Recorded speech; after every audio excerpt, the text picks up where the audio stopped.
Are you having a hard time watching your children suffer through your divorce? Well, you're not alone. There are thousands of families who are going through separation and divorce just like you, and they are having a hard time knowing how to manage their children's emotional states.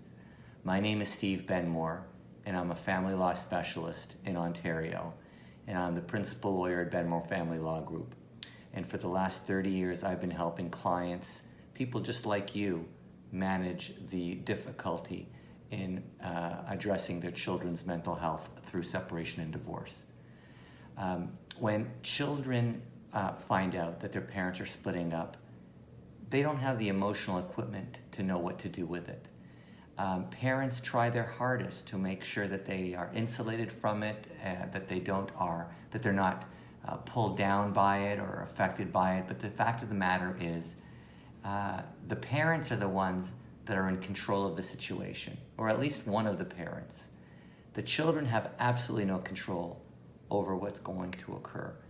And they have very base questions.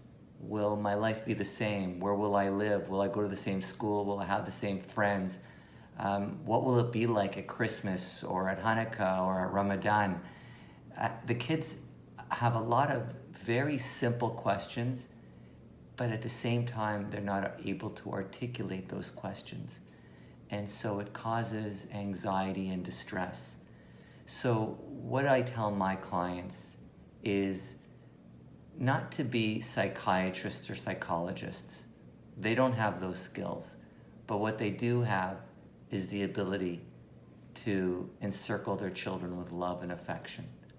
The best thing that you can do at this time is make sure that the children feel and experience your love, and also let them know at the same time that everybody else in the family loves them.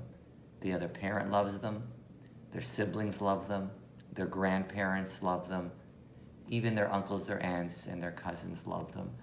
And the message and experience of love is one of the greatest antidotes to the negative consequences of divorce on children at whatever age they are. And obviously, the younger they are, the less familiar they are with what is occurring or about to occur.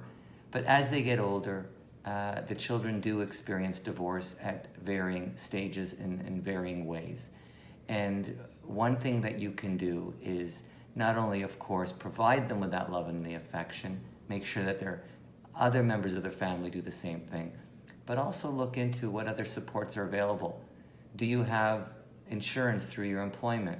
Maybe there is support services available through your insurance plan. Maybe the school social worker can provide some support. Maybe there are community services that have programs for children that are going through separation and divorce that might assist them. So whatever the circumstances are, the fact of the matter is your children will be okay if you're okay. Take care of yourself, take care of your own mental health, and of course, take care of your children's mental health by giving them as much love and support as you possibly can. I'm Steve Benmore. I'm the principal lawyer at Benmore Family Law Group, and I hope this video was of assistance to you. I'll catch you next time with our next video. Thank you.